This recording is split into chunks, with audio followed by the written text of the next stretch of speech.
As of this writing, Argentina is 5 years into a robust recovery, marked by a return to many of the trade policies introduced by Perón.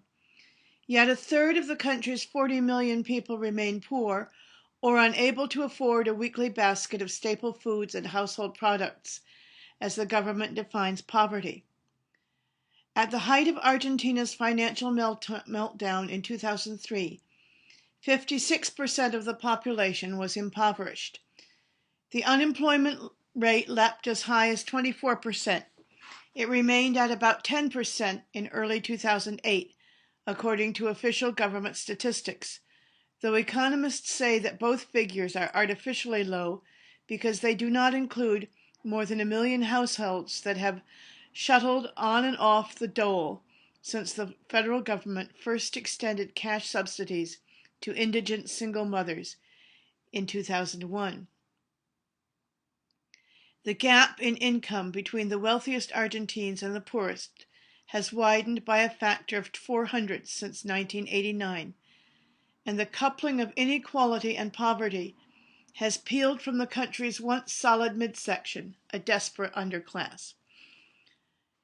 In less than a decade, the nation's crime rate soared by more than 300%. At the height of the crisis, thieves in Buenos Aires and its suburbs stole 275 cars a day in a province of 13 million people, and police investigated on average 4 express kidnappings per week, in which rogue taxi drivers or roaming bands opportunistically abducted victims at gunpoint and then forced them to withdraw cash from an ATM. The nation's crime rate has subsided some since 2004, but Argentines have turned fearful of one another. The number of gated communities doubled in the 1990s. It is not difficult to find an Argentine who acknowledges that he regularly danced the night away or rarely locked his doors at home in the years before Menem was elected. Now many say that they seldom leave home in the evenings. At the peak of the crime wave in 2004, Argentines from all walks of life staged earth-shattering protests against crime by beating their cookware with spoons or other utensils. The country's skyrocketing crime rate is primarily attributable to juveniles and young adults. Prisons and juvenile detention centers here are increasingly overcrowded. High school dropout rates have increased, and the numbers of Argentines between the ages of 15 and 24 who are neither enrolled in school nor working has doubled since 1990. With nowhere to go, youths have often turned to marijuana and beer, which are cheaper than Argentina's rich wines, and promoted heavily by multinational breweries who capitalized on globalization's aperture to grab market share. In the concrete shanty towns known as villas miseradas, or misery villages, clots of young men in hooded sweatshirts and skullcaps gather on street corners, downing bottles of beer, passing spliffs, and complaining that police harass them and employers shun them. With so few opportunities, Argentine youths see in football what African Americans see in basketball, their last chance. "My favorite movie is Boys in the Hood," a young man once told me as he tinkered on a friend's beater of a car in a Buenos Aires slum, referring to the 1991 cinematic classic on violence in south-central Los Angeles. To me, that's how we're living. The loss of decent work has thinned Argentina's marriage pool. The divorce rate in this overwhelmingly Catholic country has held steady since divorce was legalized in 1987, but the country's marriage rate has dropped by nearly a quarter since 1990. The number of households headed by an unmarried woman has almost doubled, from 14.6% to 27.1%. The number of babies born to teenage mothers has inched up from 14 to 20% of all live births. The unraveling of families has poisoned the air.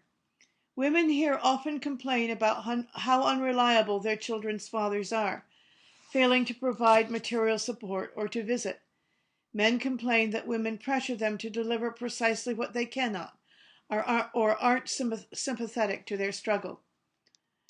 The rumblings from a rearranged Argentine society sound unmistakably like the Spanish language equivalent of what has been popularized on bad sitcoms in the United States as baby's daddy's drama or baby's mama's drama.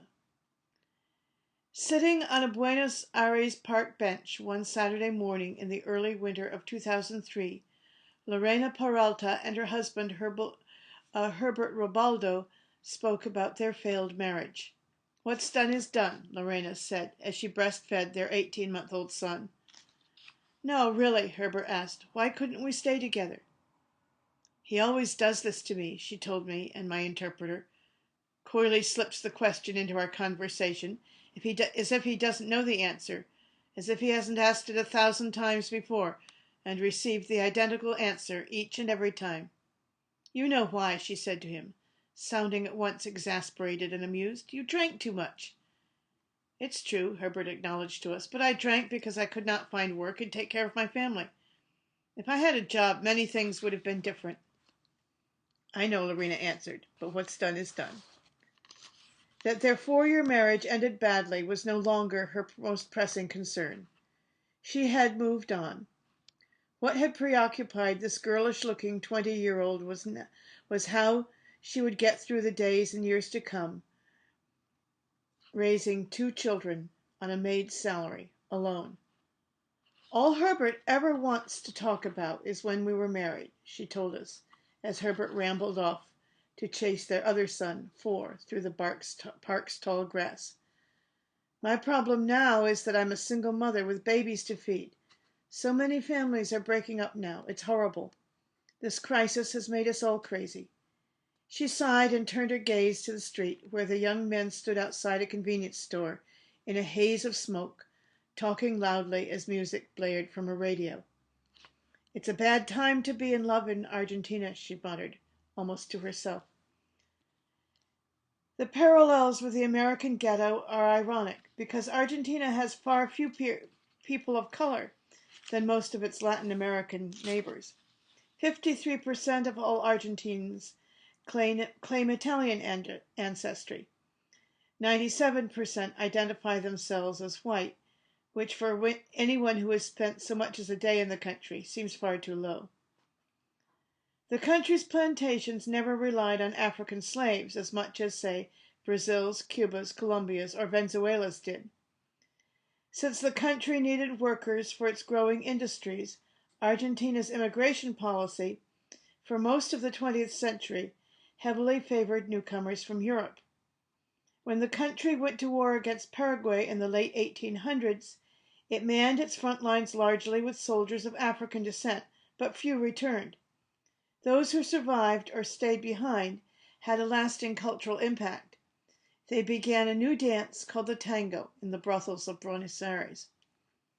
So rare are blacks here today that when a black woman tried to board an international flight at Buenos Aires main airport in 2002, immigration officials detained her solely because she had an Argentine passport. Newspaper accounts reported that a black woman holding an Argentine passport aroused suspicion. The paradox of Argentina is that this homogeneous population and its unraveling provide a profound lesson on race relations in the United States. Conservatives and elitist African Americans, like the Harvard sociology professor Orlando Patterson, the journalist Juan L. Williams, and the comedian Bill Cosby, contend that the woeful state of black Americans results primarily from a subculture that does not value hard work, education, or responsibility.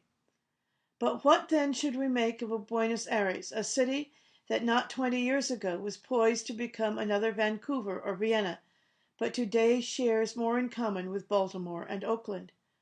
Either Argentines share cultural traits with African Americans, or the traumatizing loss of manufacturing jobs in both South Central Los Angeles and South America is the common denominator.